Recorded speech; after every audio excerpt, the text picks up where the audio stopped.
এরা মানে কন্টিনিউয়াসলি আমায় বলছে যে লক্ষ্মীর ভান্ডারে কোনো ঝামেলা ছিল না, এমনি টাকা চলে আসতো। এত 12 পাতা 13 পাতা ফর্ম কি ফিল আপ করা সম্ভব নাকি?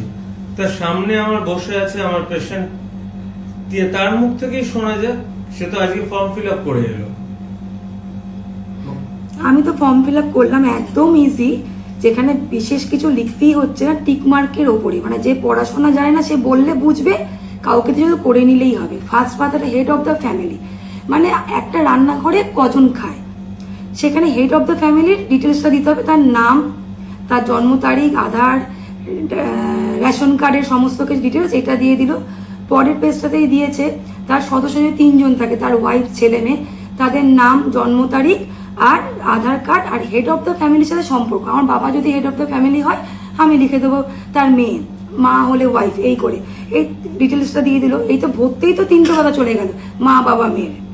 তারপরে হচ্ছে এপিক নাম্বার, ভোটার কার্ডে যে এপিক নাম্বার সেটা দিতে হচ্ছে, সেই এপিক নাম্বার কত নম্বর বিধানসভা আর পার্টটা কত, এটাও 3 যতজন ফ্যামিলি মেম্বার প্রত্যেকের ফিল আপ করতে হচ্ছে।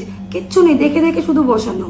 তারপর আপনি কি রেশন কার্ড নেন, রেশন প্রত্যেক মাসে নেন, এটা তো সরকারের জানা দরকার।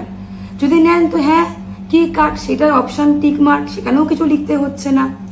তারপরে হচ্ছে আছে আপনি কিরকম বাড়িতে থাকেন, আপনার বাড়িতে কি 3টে পাকা ঘর আছে না নেই, অবভিয়াসলি আপনার যেটা সেটা লিখে দেবেন। কারণ আপনার যদি সরকার জানে যে ঘর নেই, পরবর্তীকালে কোনো কিছু স্কিমও করতে পারেন, তার জন্যই উনি নিচ্ছেন। এখানে এর সাথে কি সম্পর্ক আমি জানি না, কোনো সম্পর্ক নেই, মানুষ বেকার ভয় পাচ্ছে। তারপরে হচ্ছে যদি কারো জমি কেনা থাকে সে লিখবে না, আর যারা আছে সে কত পার্সেন্ট সেটা লিখে দেবে। আর যানবাহনের মধ্যে কেউ বাইক চাইনি, লিখে দিয়েছে 4 চাকা। 4 চাকা থাকলে হ্যাঁ সেই গাড়ির নাম্বার, রেজিস্ট্রেশন, একবারও বলেনি বাইক ঠাইক, এই সমস্ত ভুল ভাল ফেসবুকে বলছে। তারপরে হচ্ছে কারো কি স্বাস্থ্য বীমা করা আছে কিনা, উনি তো বারবার করে বলছে আমাদের যদি স্বাস্থ্যসাথী থাকে সেটা পরে ট্রান্সফার হবে, উন্নত জানা দরকার কার কার স্বাস্থ্যসাথী করা আছে, আর যার বেসরকারি আছে সে লিখে দেবে। তারপরে হচ্ছে তার ইনকাম প্যান কার্ড, সবাই যে ইনকাম মানে আইটি ফাইল করলেই যে ট্যাক্স দেয় তার তো কোনো কথা নেই, একটা নির্দিষ্ট অ্যামাউন্ট আছে, এর ওপরে হলে তাকে ট্যাক্স দিতে হয়।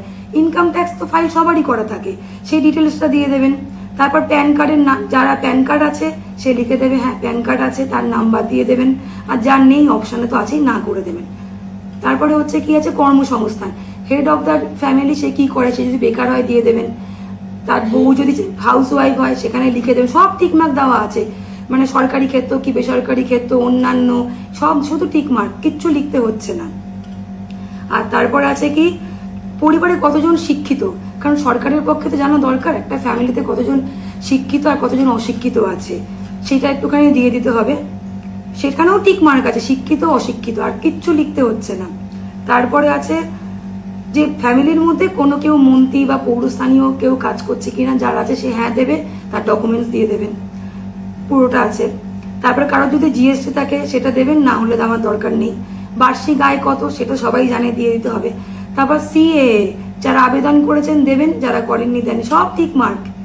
আর লাস্টে আছে আপনার কেসিসি, ওই কিষাণ ক্রেডিট কার্ড, এটা যারা পেয়েছেন তারা দেবেন, আইডি সংখ্যা দিয়ে দেবেন, আর যাদের নেই তারা দেওয়ার দরকার নেই। তারপরে হচ্ছে যে এই যে বিদ্যালয়, শিশু যদি থাকে তাকে তারা বিদ্যালয়ে কজন যায় বা কজন যায় না, গেলে সরকারি বিদ্যালয় পড়ে নাকি বেসরকারি পড়ে না মাদ্রাসা, সব ডিটেলস দেওয়া, টিক মার্ক দিতে হবে, কিচ্ছু লিখতে হবে না এখানে।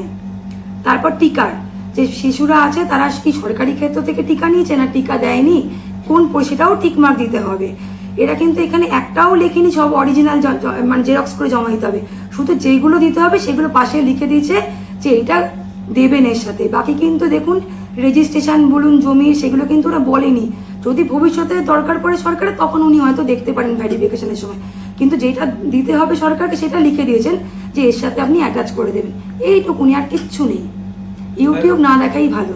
আচ্ছা একটা কথা বলি, যদি 4 চাকা থাকে তাহলে কি পাওয়া যাবে না, এরকম কোথাও লেখা নেই, একবারও লেখা নেই। তার থাকতেই পারে, তার শ্বশুরের থাকতে পারে, তার হাজবেন্ডের থাকতে পারে, আমার নাই থাকতে পারে, একটা জায়গাতেও লেখা নেই। যে অন্নপূর্ণা যোজনায় টাকা পাবে তার নিজস্ব ইনকাম যদি বেশি না হয় সে কিন্তু অন্নপূর্ণা যোজনার টাকা পাবে।